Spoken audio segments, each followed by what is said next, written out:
আসসালামু আলাইকুম রহমতুল্লাহি ওয়া বারাকাতুহু। আশা করি সকলে ভালো আছেন। আলহামদুলিল্লাহ, আল্লাহর রহমতে আমিও ভালো আছি। দীর্ঘদিন ধরে আপনাদের মাঝে কোনো আপডেট দিতে পারিনি, বা ব্যক্তিগত কিছু সমস্যা রয়েছে, বা সোশ্যাল মিডিয়াতে কোনো কাজ করতে পারিনি, তাই আপনাদের মাঝে কোনো আপডেট দিতে পারিনি বা কোনো আপডেট জানাতে পারিনি। তো আজকে রোমানিয়া কিছু বিষয় নিয়ে বা রোমানিয়ার কিছু তথ্য নিয়ে আপনাদের সাথে আলোচনা করব। বর্তমান রোমানিয়া ভিসার কী অবস্থা এবং রোমানিয়া ভিসার কী প্রসেস রয়েছে সেটি নিয়ে আলোচনা করার চেষ্টা করবো ইনশাআল্লাহ। তাই ভিডিওটি একটু শেষ মনোযোগ দিয়ে শেষ অবধি দেখার অনুরোধ রইল।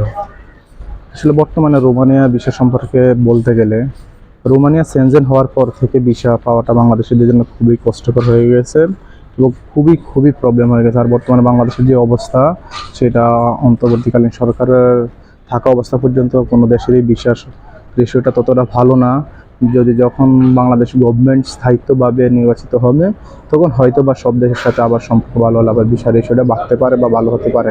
বিশেষ করে রোমানিয়ার ভিসা রেশিওটা খারাপ হওয়ার কারণ আছে, রোমানিয়া ভিসা পাওয়ার জন্য, রোমানিয়াতে ভিসা আপনার অ্যাক্টিভ করার জন্য সেখানে আপনার দিল্লি এম্বাসিটা ফেস করতে হয়। আর ইন্ডিয়ার সাথে বর্তমানের সম্পর্কটা বাংলাদেশ কেমন এটা আমরা সবাই জানি, তাই নতুন আমার বলার মতো কিছু নেই এখানে।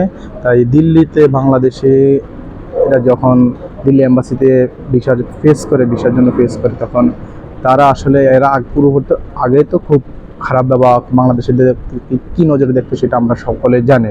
আর এই মুহূর্তে বাংলাদেশিদের ভিসা তো অ্যাকসেপ্ট করাটা দূরের কথা, বা সেখানে কীভাবে আচরণ করতে পারে সেটা আমি বলবো না, সেটা আপনারা ধারণা করে নিতে পারেন। তাই বর্তমানে রোমানিয়ার ভিসাটা খুবই খুবই রেশিও খারাপ। আর পূর্ব থেকে যারা 2023 সালে ফাইল সাবমিট করেছেন বা ওয়ার্ক পারমিট পেয়েছেন, তাদেরও কিছু এখনও হয়তো কেউ রাইট কারো হচ্ছে বা কারো হচ্ছে না। বা এক কথায় বুঝতে গেলে রোমানিয়া ভিসাটা খুবই খুবই খারাপ অবস্থা। রোমানিয়া ভিসা বাংলাদেশের জন্য, বিশেষ করে বাংলাদেশের জন্য, কিন্তু অন্যান্য কান্ট্রি থেকে যারা যাচ্ছে, নেপাল, ইন্ডিয়ান, বার্মা যারা যাচ্ছে, তাদের জন্য ভিসা খুবই সহজ পাওয়াটা, বা তাদেরকে দিল্লি এম্বাসিতে গেলে তাদেরকে খুব মূল্যায়ন করে বা তাদের কাজটা খুব সহজে করে দেয়। কিন্তু বাংলাদেশিদের ক্ষেত্রে পূর্ব থেকে বাংলাদেশিদের সাথে তারা ইন্ডিয়া কেমন আচরণ করতো বা সবাই আমরা সকলে জানি। তাই নতুন করে যখন এখন ভিসা যদি কেউ ফাইল কেউ জমা দিতে চান, তো আমার ব্যক্তিগত মত থেকে রোমানিয়া ভিসার জন্য কেউ নতুন করে ফাইল জমা দিবেন না। এবং রোমানিয়াতে যদি কেউ যেতে চান, তাহলে হয়তো অপেক্ষা করতে পারেন, যে আপনি যদি টার্গেট থাকে যে আমি রোমানিয়া যাব, তাহলে আপনি অপেক্ষা করতে পারেন। যদি নতুন করে কোনো গভর্নমেন্ট বাংলাদেশ স্থায়িত্ব হয়, তো সেক্ষেত্রে পরবর্তীতে আবার কোনো সিদ্ধান্ত বা ভালো হলে তখন আপনি এখন নতুন করে ফাইল জমা দিতে পারবেন।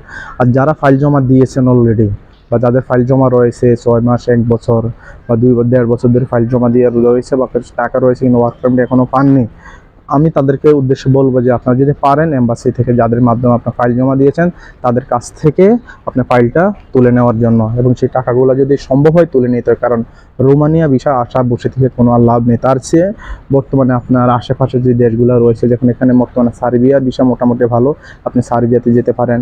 পর্তুগালের ভিসা মোটামুটি একটু দেশটা ভালো, আপনি সেই দেশেও যেতে পারেন।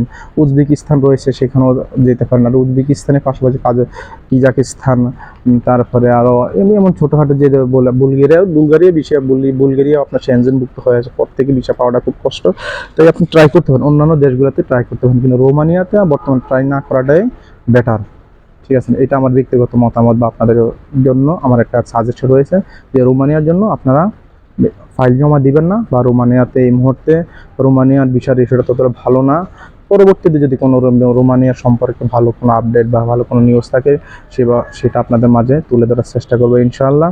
তাই আপনারা যদি কেউ ইউরোপ কান্ট্রিতে ঢুকতে চান, আপনারা এখন পর্তুগাল অথবা উজবেকিস্তান বা আপনার সার্বিয়ার মধ্যে কোনো ঢুকতে পারেন। কারণ ওখানে যদি আপনি খুব 1 বছর বা 2 বছর আপনি এখানে স্টে করেন, তাহলে ওই দেশগুলো থেকে আপনি অন্যান্য দেশে যাওয়াটা আপনার জন্য খুব সহজ হয়ে যাবে। তাই আপনি ওই দেশগুলোতে আপনি ট্রাই করতে পারেন। আরেকটি দেশ রয়েছে এখন ইতালির ভিসা সম্পর্কে বলতে গেলে, ইতালিতে বর্তমানে যারা নুল্লা ওয়াস্তা পেয়েছে ওয়ার্ক পারমিট, শুধু অনিয়মিত ওয়ার্ক ভিসাগুলো চালু রয়েছে, কিন্তু তাও নতুন করে দিচ্ছেন। যারা আগে পাসপোর্ট বা কাগজপত্র ফাইলগুলো জমা দিয়ে তাদের ভিসা অনেকটাই দিচ্ছে। আর কিছুদিন আগে ইতালি ভিসা সম্পর্কে বা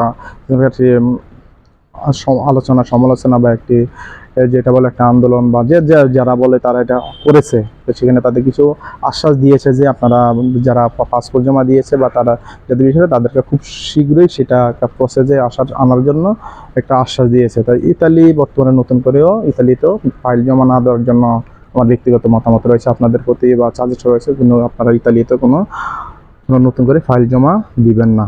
তারপরে রোমানিয়া, ইতালিয়া আপনার বলতে যদি পরবর্তী যদি কোনো নতুন আপডেট থাকে সেটা আপনাদের মাঝে শেয়ার করার চেষ্টা করবো ইনশাআল্লাহ। তো আজকে ভিডিওটি এই পর্যন্তই রইল। আল্লাহ হাফেজ, সকলে ভালো থাকবেন।